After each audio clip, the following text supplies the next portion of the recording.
नमस्कार दोस्तों, स्वागत है आप सभी का मेरे चैनल पर। आइए सुनते हैं मुंशी प्रेमचंद जी के प्रसिद्ध उपन्यास उर्मिला का तीसरा भाग। कल्याणी के सामने अब एक विषम समस्या आ खड़ी हुई। पति के देहांत के बाद उसे अपनी दुरावस्था का ये पहला और बहुत ही कड़वा अनुभव हुआ। विधवा के लिए इससे बड़ी और क्या विपत्ति हो सकती है कि जवान बेटी सिर पर सवार हो। लड़के नंगे पांव पढ़ने जा सकते हैं, चौका बर्तन भी अपने हाथ से किया जा सकता है, रूखा सूखा खाकर निर्वाह किया जा सकता है, झोपड़े में दिन काटे जा सकते हैं, लेकिन युवती कन्या घर में नहीं बिठाई जा सकती। कल्याणी को भालचंद्र पर ऐसा क्रोध आता था कि स्वयं जाकर उसके मुंह में कालिख लगाऊं, सिर के बाल नोच लूं, कहूं कि तू अपनी बात से फिर गया तो अपने बाप का बेटा नहीं। पंडित मोटे राम ने उनकी कपट लीला का नग्न वृतांत सुना दिया था। वह इसी क्रोध में बैठी थी कि कृष्णा खेलती भी आई और बोली, कै दिन में बारात आएगी अम्मा? पंडित जी तो आ गए। कल्याणी, बारात का सपना देख रही है क्या? कृष्णा, वही चंदन तो कह रहा है कि 2-3 दिन में बारात आएगी। क्या ना आएगी अम्मा? कल्याणी, एक बार तो कह दिया, सिर क्यों खाती है? कृष्णा, सबके घर तो बारात आ रही है, हमारे घर क्यों नहीं आती? कल्याणी, तेरे घर जो बारात लाने वाला था उस घर में आग लग गई। कृष्णा, सच अम्मा? तब तो सारा घर जल गया होगा। कहाँ रहते होंगे?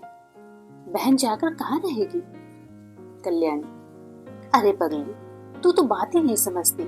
आग लगी तो अब हमारे यहाँ ब्याह न करेगा। कृष्णा, यह क्यों अम्मा? पहले तो ठीक हो गया था। कल्याणी, बहुत से रुपए मांगता है, मेरे पास उसे देने को रुपये नहीं है। कृष्णा, क्या बड़ी लालची है अम्मा?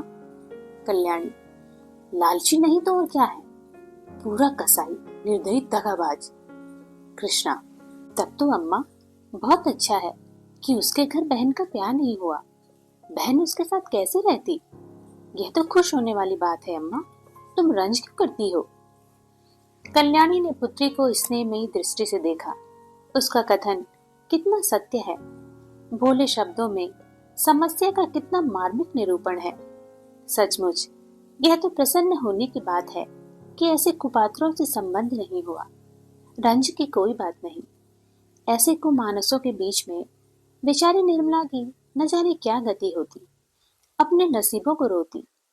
जरा से घी दाल में कंदिक पड़ जाता तो सारे घर में शोर मच जाता। जरा खाना ज्यादा पक जाता तो सास दुनिया सिर पर उठा लेती। लड़का भी ऐसा लोभी है। बड़ी अच्छी बात हुई, नहीं तो बेचारी को उम्र भर रोना पड़ता। कल्याणी यहाँ से उठी तो उसका हृदय हल्का हो गया। लेकिन विवाह तो करना ही था, और हो सके तो इसी साल, नहीं तो दूसरे साल फिर नए सिरे से तैयारी करनी पड़ेगी। अब अच्छे घर की जरूरत नहीं थी, अच्छे वर की जरूरत नहीं थी। अभागिन को अच्छा घर वर कहाँ मिलता? अब किसी भांति सिर का बोझ उतारना था, किसी भांति लड़की को पार करना था, उसे कुएं में झोंकना था।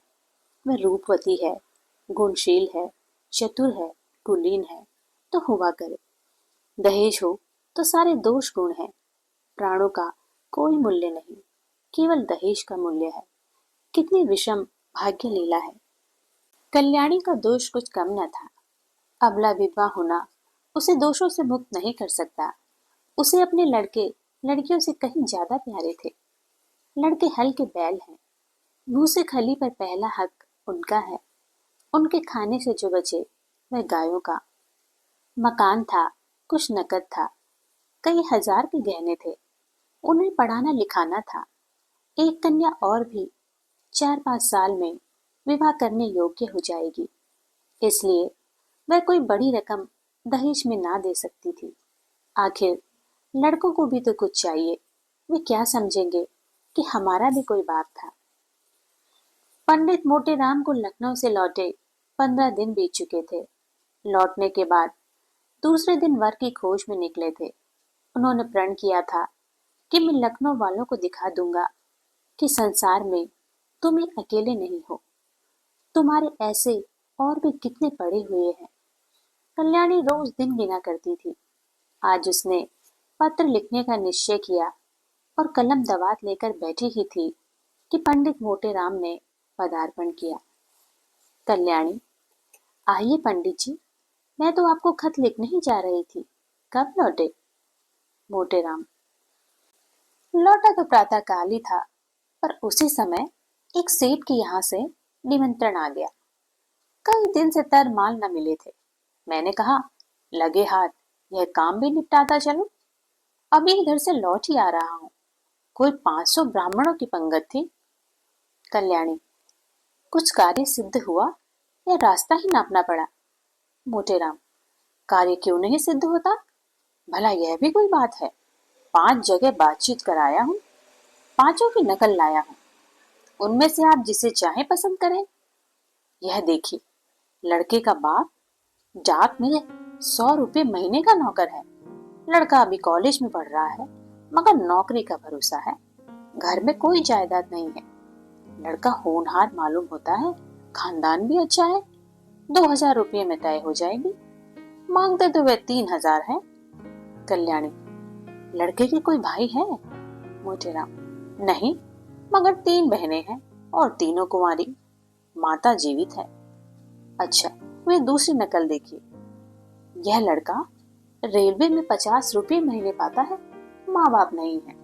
बहुत ही रूपवान, सुशील और शरीर से हष्ट पुष्ट कसरती जवान है, मगर खानदान अच्छा नहीं। कोई कहता था माँ नाइन थी, कोई कहता था ठकुराइन थी। बाप किसी रियासत में मुख्तार है। घर पर थोड़ी सी जमींदारी है, मगर उस पर कई हजार का कर्ज है। वहां कुछ लेना देना ना पड़ेगा। उम्र कोई 20 साल होगी। कल्याणी, खानदान में दाग ना होता तो मंजूर कर लेती।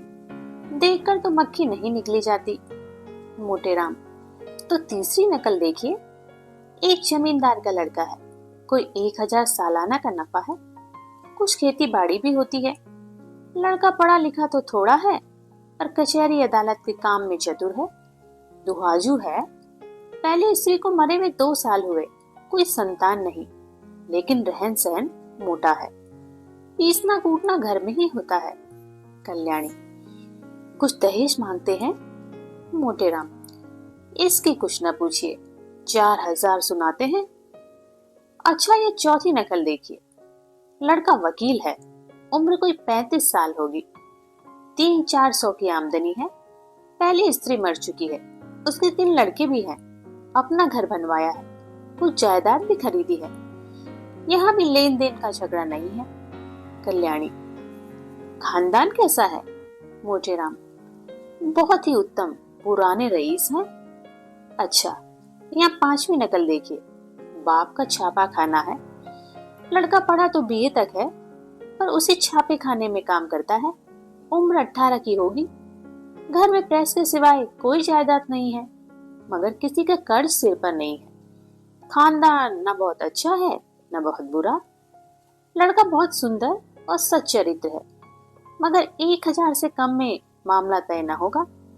मांगते तो वे 3000 हैं। अब बताइए, आप कौन सा वर पसंद करती हैं? कल्याणी, आपको सबों में कौन पसंद है? मोटे राम, मुझे तो 2 वर पसंद है। एक वह जो रेलवे में है और दूसरा वह जो छापे खाने में काम करता है। कल्याणी, मगर पहले में तो खानदान में दोष बताते हैं। मोटे राम, हाँ, यह दोष है, तो छापे खाने वाले को रहने दीजिए। कल्याणी, वहां 1000 देने को कहां से आएगा? 1000 तो आपका अनुमान है, शायद वह और मुंह फैलाएं। आप तो घर की दशा देख ही रहे हैं। भोजन मिलता जाए यही गनीमत है। रुपये कहां से आएंगे? जमींदार साहब 4000 सुनाते हैं। डाक बाबू भी 2000 का सवाल करते हैं। इनको जाने दीजिए। बस वकील साहब ही बचे रहे। 35 साल की उम्र भी कोई ऐसी ज्यादा नहीं है। इन्हीं को क्यों न रखिए। मोटे राम, आप खूब सोच विचार कर ले। मैं यूं आपकी मर्जी का ताबेदार हूँ। जहाँ कहिएगा वहां टीका कराऊंगा। मगर 1,000 का मुंह न देखिए। छापे खाने वाला लड़का रत्न है, उसके साथ कन्या का जीवन सफल हो जाएगा। जैसे वह रूप और गुण की पूरी है, वैसा ही लड़का भी सुंदर और सुशील है। कल्याणी, पसंद तो मुझे भी यही है महाराज, पर रुपये किसके घर से आए, कौन देखने वाला है? खाने वाले तो खा पी कर चंपत हुए, अब किसी की भी सूरत दिखाई नहीं देती, बल्कि और मुझे बुरा मानते हैं कि हमें निकाल दिया। जो बात अपने बस के बाहर है, उसके लिए हाथ ही क्यों फैलाऊं? संतान किसको प्यारी नहीं होती, कौन उसे सुखी नहीं देखना चाहता? पर जब अपना काबू भी ना हो, ईश्वर का नाम लेकर वकील साहब को ही टीका कराइए।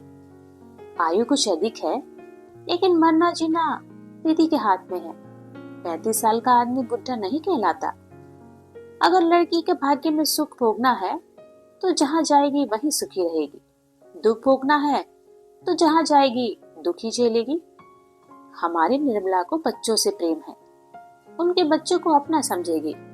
आप शुभ मुहूर्त देखकर टीका कराइए। निर्मला का विवाह हो गया, ससुराल आ गई। वकील साहब का नाम था मुंशी तोताराम।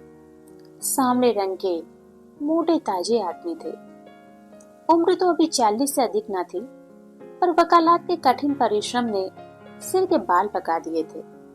व्यायाम करने का उन्हें अवकाश न मिलता था, यहाँ तक कि कभी कहीं घूमने भी न जाते, इसलिए तोंद निकल आई थी। देह के स्थूल होते हुए भी आए दिन कोई न कोई शिकायत रहती थी। मंदाग्नि और बवासीर से तो उनका चिरस्थायी संबंध था, अतएव बहुत फूंक फूंक कर कदम रखते थे। उनके 3 लड़के थे। बड़ा मनसाराम 16 वर्ष का था, मंझला जियाराम 12 और सियाराम 7 वर्ष का। तीनों अंग्रेजी पढ़ते थे। घर में वकील साहब की विधवा बहन के सिवा और कोई औरत न थी। वही घर की मालकिन थी। उसका नाम था रुक्मणी और अवस्था 50 के ऊपर थी। ससुराल में कोई न था, स्थायी रीति से यही रहती थी। तोताराम दंपति विज्ञान में कुशल थे। निर्मला को प्रसन्न रखने के लिए उनमें जो स्वाभाविक कमी थी, उसे वह उपहारों से पूरी करना चाहते थे। यद्यपि वे बहुत ही एक व्ययी पुरुष थे, पर निर्मला के लिए कोई न कोई तोहफा रोज लाया करते थे। मौके पर धन की परवाह न करते थे। लड़के के लिए थोड़ा दूध आता था, पर निर्मला के लिए मेवे, मुरब्बे, मिठाइयाँ, किसी चीज की कमी न थी। अपनी जिंदगी में कभी सैर तमाशे देखने न गए थे, पर अब छुट्टियों में निर्मला को सिनेमा, सर्कस, थिएटर दिखाने ले जाते थे। अपनी बहुमूल्य समय का थोड़ा सा हिस्सा उसके साथ बैठकर ग्रामोफोन बजाने में व्यतीत किया करते थे। लेकिन निर्मला को न जाने क्यों तोताराम के पास बैठने और हंसने बोलने में संकोच होता था। इसका कदाचित यह कारण था कि अब तक ऐसा ही एक आदमी उसका पिता था, जिसके सामने वह सिर झुकाकर देह चुराकर निकलती थी। अब उनकी अवस्था का एक आदमी उसका पति था। वह उसे प्रेम की वस्तु नहीं, सम्मान की वस्तु समझती थी। वकील साहब को उनके दंपत्ति विज्ञान ने सिखाया था कि युवती के सामने खूब प्रेम की बातें करनी चाहिए, दिल निकाल कर रख देना चाहिए। यही उसके वशीकरण का मुख्य मंत्र है। इसलिए वकील साहब अपने प्रेम प्रदर्शन में कोई कसर न रखते थे। लेकिन निर्मला को इन बातों से घृणा होती थी। वही बातें जिन्हें किसी युवक के मुख से सुनकर उसका हृदय प्रेम से उन्मत्त हो जाता, वकील साहब के मुंह से निकलकर उसके हृदय पर आघात करती थी। उनमें रस न था, उल्लास न था, उन्माद न था, हृदय न था, केवल बनावट थी और धोखा था। निर्मला को शायद तमाशे बुरे न लगते थे, इत्र बुरा न लगता था, बनाव श्रृंगार भी बुरा न लगता था। बुरा लगता था तो केवल तोताराम के पास बैठना। वह अपना रूप और यौवन उन्हें ना दिखाना चाहती थी, क्योंकि वहां देखने वाली आंखें न थी। वह उन्हें इन रसों का आस्वादन लेने योग्य ना समझती थी। कली प्रभात समीर के स्पर्श से खिलती है, दोनों में समान सारस्य है। निर्मला के लिए वह प्रभात समीर कहाँ था?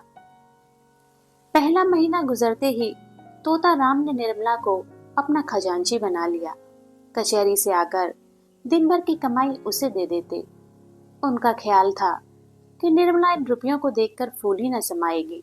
निर्मला बड़े शौक से इस पद का काम अंजाम देती, एक एक पैसे का हिसाब लिखती। अगर कभी रुपये कम मिलते तो पूछती आज कम क्यों है। गृहस्थी के संबंध में उनसे खूब बातें करती। इन्हीं बातों के लायक वह उनको समझती थी। जो ही कोई विनोद की बात उनके मुंह से निकल जाती, उसका मुख मलिन हो जाता। निर्मला जब वस्त्र और आभूषणों से अलंकृत होकर आईने के सामने खड़ी होती और उसमें अपने सौंदर्य की सूक्ष्मपूर्ण आभा देखती, तो उसका हृदय एक सतृष्ण कामना से तड़प उठता था। उस वक्त उसके हृदय में एक ज्वाला सी उठती। मन में आता इस घर में आग लगा दूं। अपनी माता पर क्रोध आता, पर सबसे अधिक क्रोध बेचारे निरपराध तोता राम पर आता। वह सदैव इस ताप से जला करती। बाका सवार लट्टू टट्टू पर सवार होना कब पसंद करेगा, चाहे उसे पैदल ही क्यों न चलना पड़े।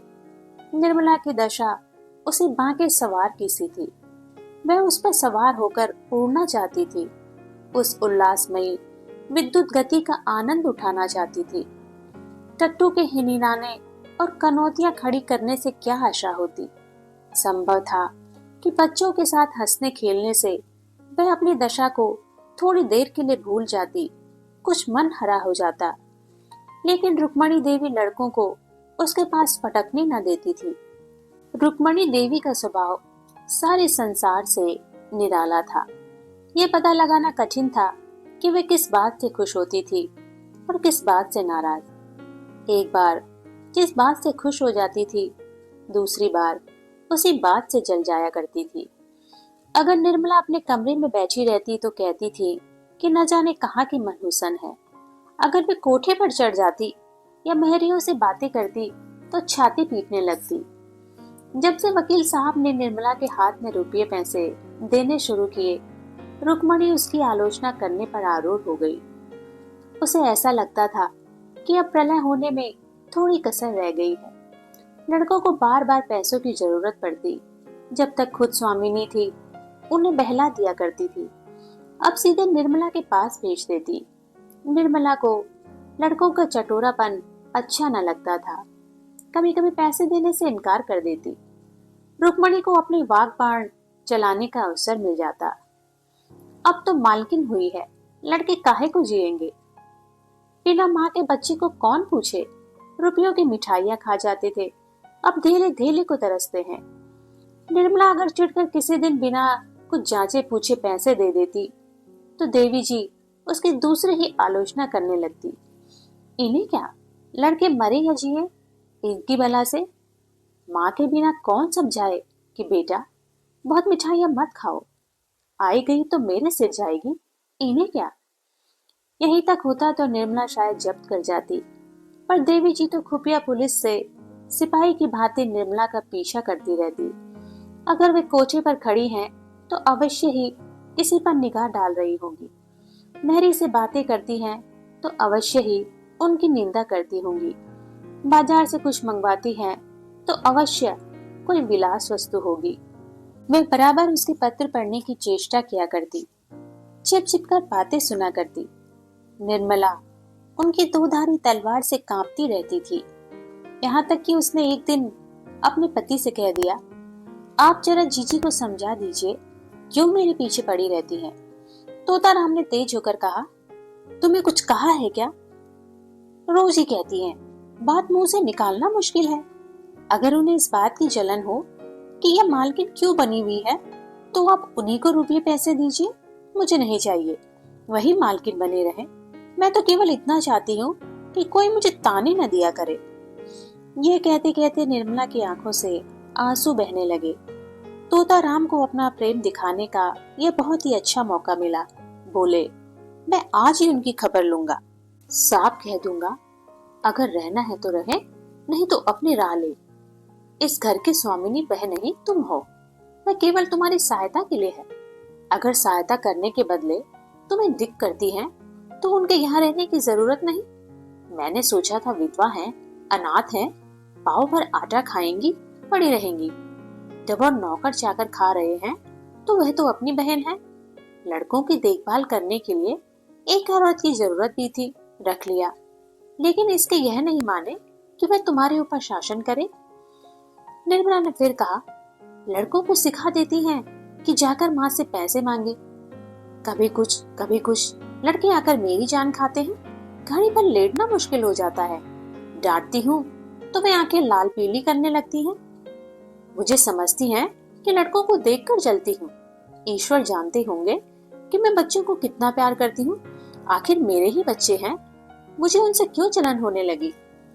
तोताराम क्रोध से कांप उठे, बोले, तुम्हें जो लड़का दिक्कत करे उसे पीट दिया करो। मैं भी देखता हूँ कि लौंडे शरीर हो गए हैं। मनसाराम को तो मैं बोर्डिंग हाउस में भेज दूंगा, बाकी दोनों को मैं आज ही ठीक किए देता हूँ।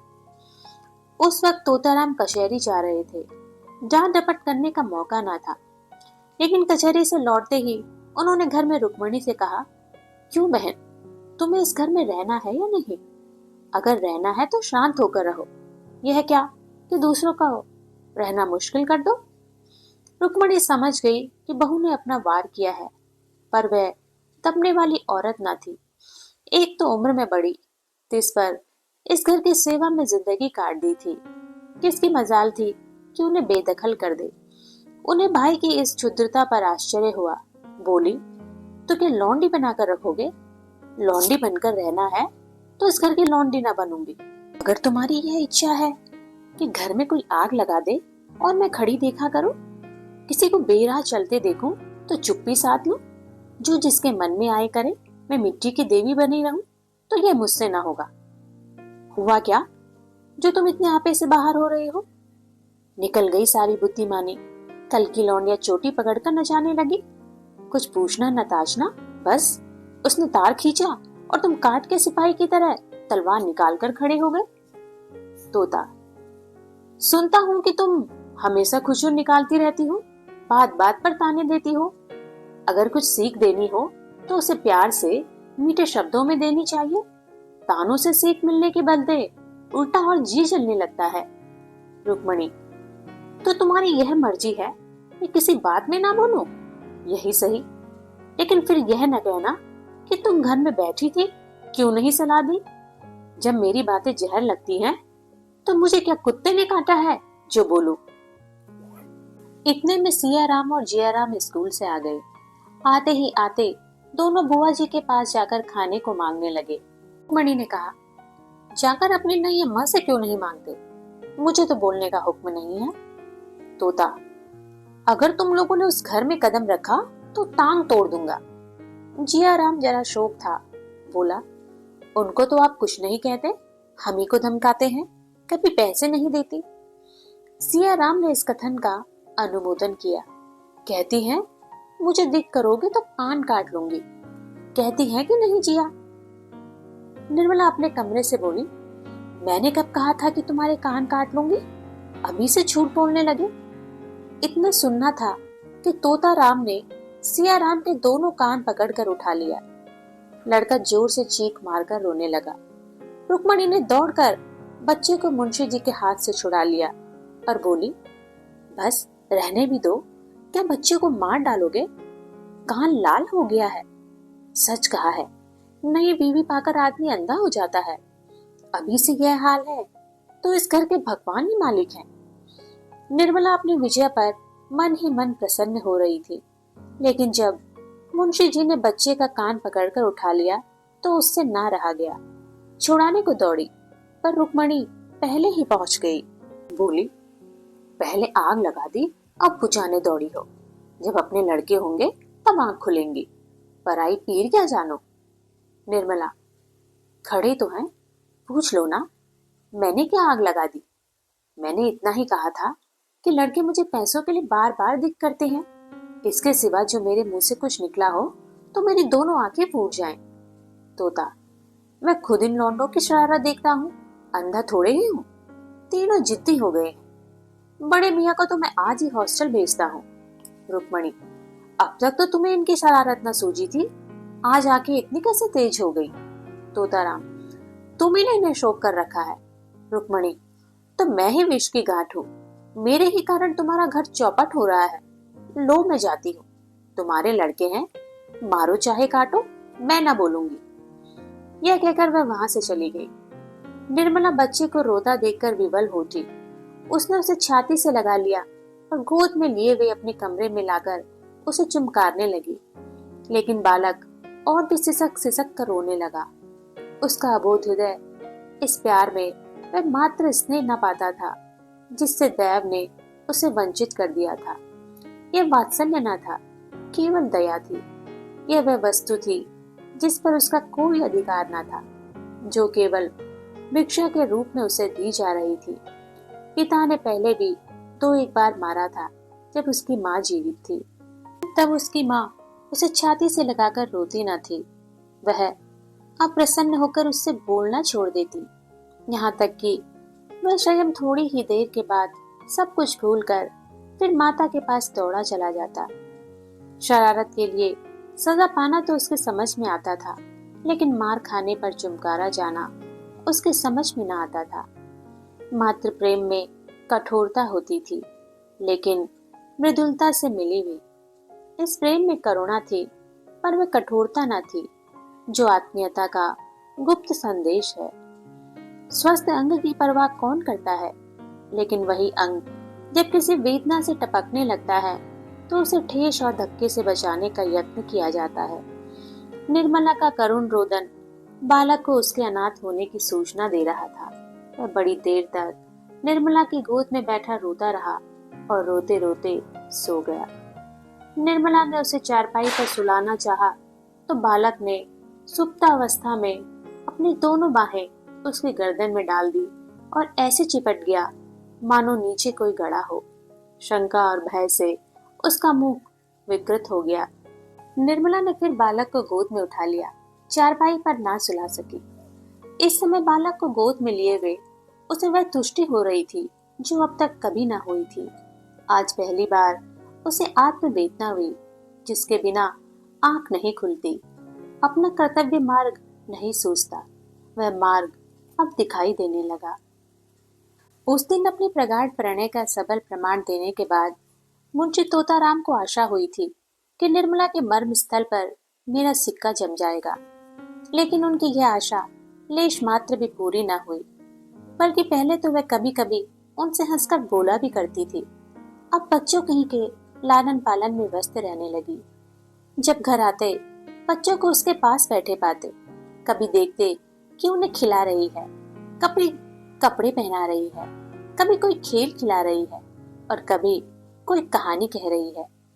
निर्मला का त्रसित हृदय प्रणय की ओर से निराश होकर इस अवलंब ही को गनीमत समझने लगा।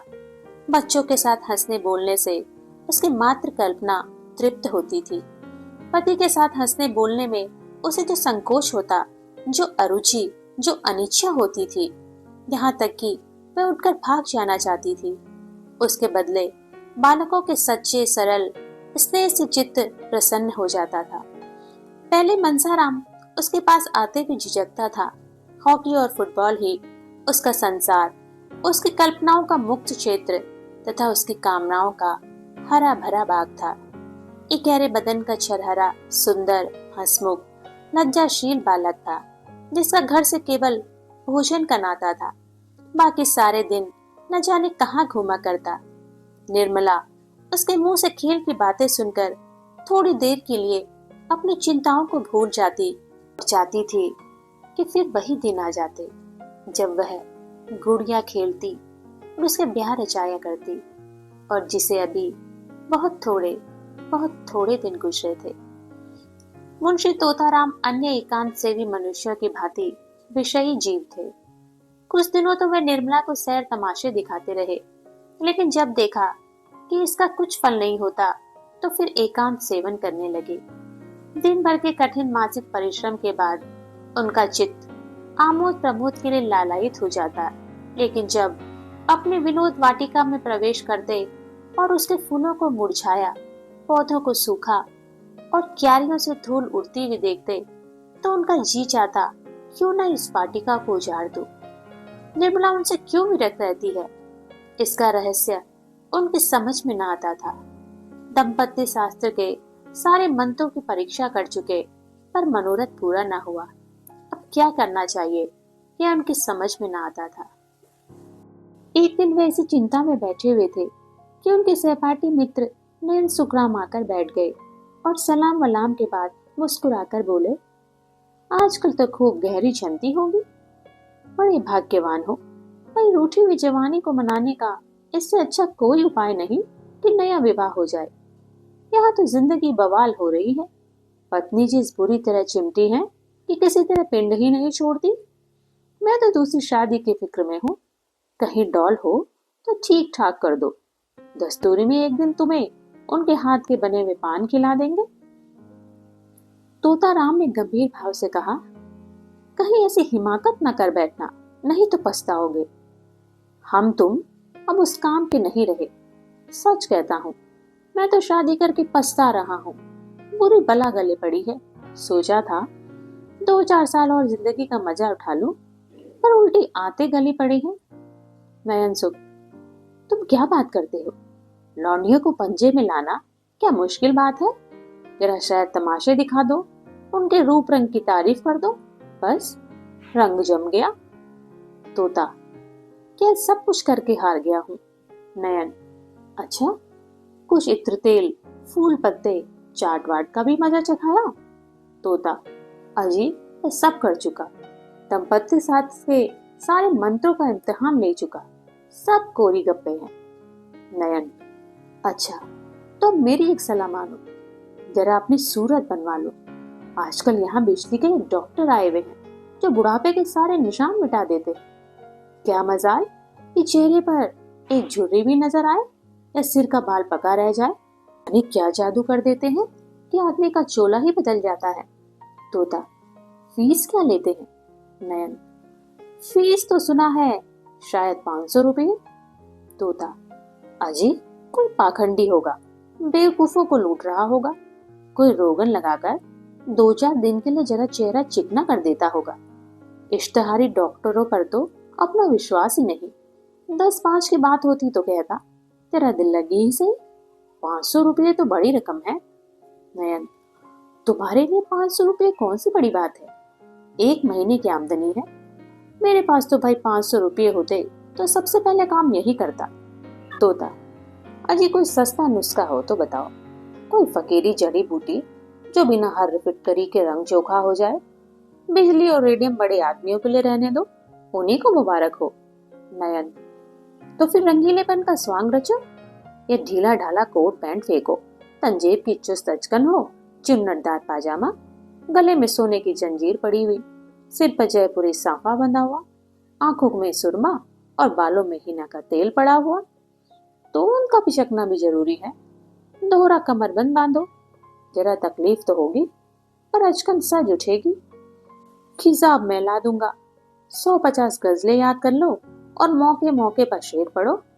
बातों में रस भरा हो, ऐसा मालूम हो कि तुम्हें दीन और दुनिया की कोई फिक्र नहीं, बस जो है प्रियतमा ही है। साहस के काम करने का मौका ढूंढते रहो। रात को झूठ मूठ का शोर करो कि चोर चोर, और तलवार लेकर अकेले निकल पड़ो। हाँ, जरा मौका देख लेना, ऐसा ना हो कि सचमुच कोई चोर आ जाए और तुम उसके पीछे दौड़ो, नहीं तो सारी कलाई खुल जाएगी और उल्लू बन जाओगे। उस वक्त तो जवां मर्दी इसी में है कि दम साधे खड़े रहो, जिससे वह समझे कि तुम्हें खबर ही नहीं हुई। लेकिन जो ही चोर भाग खड़ा हो, तुम भी उछल कर बाहर निकलो और तलवार लेकर कहाँ है कहते दौड़ो। ज्यादा नहीं, 1 महीना मेरी बातों का इम्तिहान करके देखो। अगर वे तुम्हारे दम न भरने लगे तो जो जुर्माना कहो वह दे दूं। तोताराम ने उस वक्त तो ये बातें हंसी में उड़ा दी, जैसा कि एक व्यवहार कुशल मनुष्य को करना चाहिए था। लेकिन उसमें कुछ बातें उनके मन में बैठ गई। उनका असर पड़ने में कोई संदेह ना था। धीरे धीरे रंग बदलने लगे, जिसमें लोग खटक न जाएं। पहले बालों से शुरू किया, फिर सुरमे की बारी आई, यहाँ तक कि 1-2 महीने में उनका कलेवर ही बदल गया। गजलें याद करने का प्रस्ताव तो हास्यास्पद था, लेकिन वीरता की डींग मारने में कोई हानि ना थी। उस दिन से वह रोज अपनी जवामर्दी का कोई ना कोई प्रसंग अवश्य छेड़ देते। निर्मला को संदेह होने लगा कि कहीं इन्हें उन्माद का रोग तो नहीं हो रहा है। जो आदमी मूंग की दाल और मोटे आटे के 2 फुलके खाकर भी नमक सुलेमानी का मोहताज हो, उसके छैलेपन पर उन्माद का संदेह हो तो आश्चर्य ही क्या। निर्मला पर इस पागलपन का और क्या रंग जमता। हाँ, उसे उन पर दया आने लगी। क्रोध और घृणा का भाव जाता रहा। क्रोध और घृणा उन पर होती है जो अपने होश में हो। पागल आदमी तो दया का ही पात्र होता है। वह बात बात में उनकी चुटकियां लेती, उनका मजाक उड़ाती, जैसे लोग पागलों के साथ किया करते हैं। हाँ, इसका ध्यान रखती थी कि वह समझ न जाएं। वह सोचती, बेचारा अपने पाप का प्रायश्चित कर रहा है। यह सारा स्वांग केवल इसलिए तो है कि मैं अपना दुख भूल जाऊं। आखिर अब भाग्य तो बदला नहीं जा सकता, इस बेचारे को क्यों जलाऊं। एक दिन रात को 9 बजे तोताराम बांके बने हुए सैर करके लौटे और निर्मला से बोले, आज दिन चोरों से सामना हो गया। जरा शिवपुर की तरफ चला गया था, अंधेरा था ही। ज्यों ही रेल की सड़क के पास पहुंचा तो 3 आदमी तलवार लिए हुए न जाने किधर से निकल पड़े। यकीन मानो, तीनों काले देव थे, मैं बिल्कुल अकेला। पास में सिर्फ यह छड़ी थी। इधर तीनों तलवार बांधे हुए होश उड़ गए। समझ गया कि जिंदगी का यही तक साथ था, मगर मैंने भी सोचा, मरता ही हूं तो वीरों की मौत क्यों न मरूं। इतने में एक आदमी ने ललकार कर कहा, रख दे तेरे पास जो कुछ है और चुपके से चला जा। मैं छड़ी संभाल कर खड़ा हो गया और बोला, मेरे पास तो सिर्फ यह एक छड़ी है और इसका मूल्य एक आदमी का सिर है।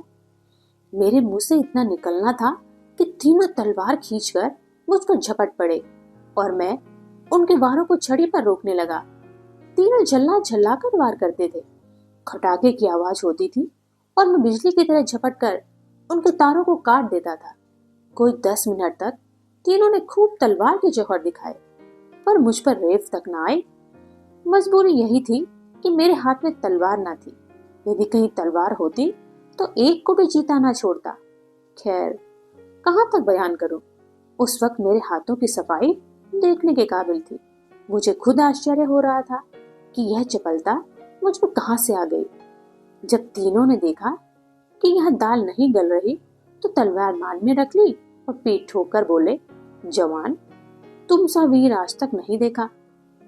हम 300 पर भारी गांव के गांव ढोल बजाकर लूटते हैं, पर आज तुमने हमें नीचा दिखा दिया। हम तुम्हारा लोहा मान गए। यह कहकर तीनों की नजरों से गायब हो गए। निर्मला ने गंभीर भाव से मुस्कुराकर कहा, इस छड़ी पर तो तलवार के बहुत से निशान बने हुए होंगे। मुंशी जी शंका के लिए तैयार न थे, पर कोई जवाब देना आवश्यक था। बोले, मैं वारों को बराबर खाली कर देता। 2-4 चोटें छड़ी पर पड़ी भी तो उचटती हुई, जिनसे कोई निशान नहीं पड़ सकता था।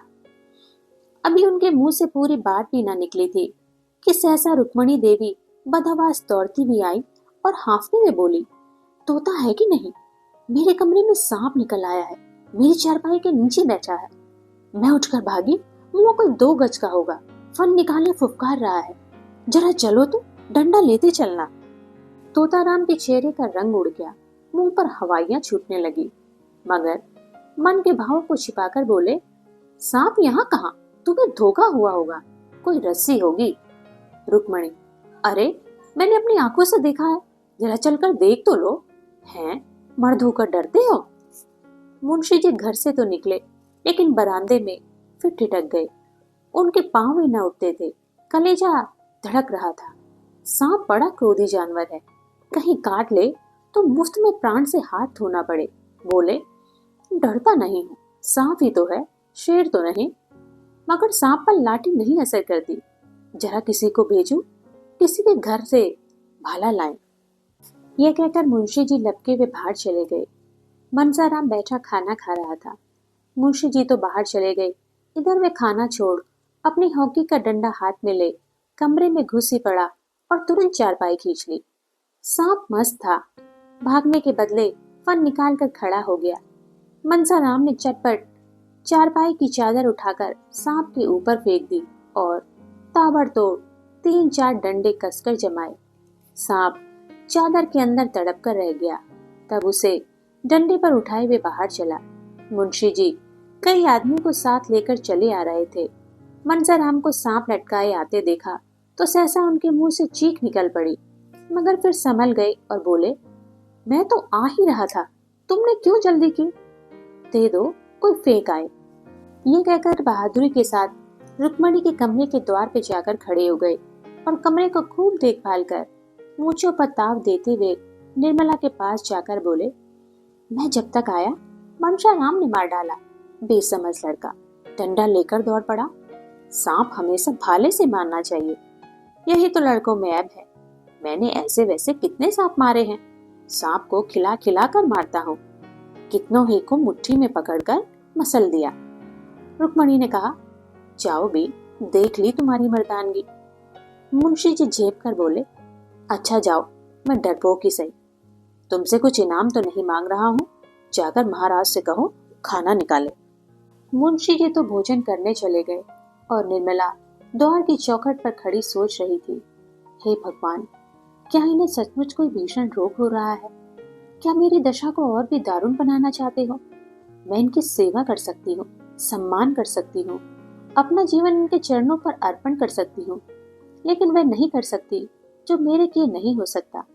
अवस्था का भेद मिटाना मेरे वश की बात नहीं। आखिर यह मुझसे क्या चाहते हैं? समझ गई। यह बात पहले मुझे क्यों नहीं सूझी? नहीं तो इनको क्यों इतनी तपस्या करनी पड़ती, क्यों इतने स्वांग भरने पड़ते?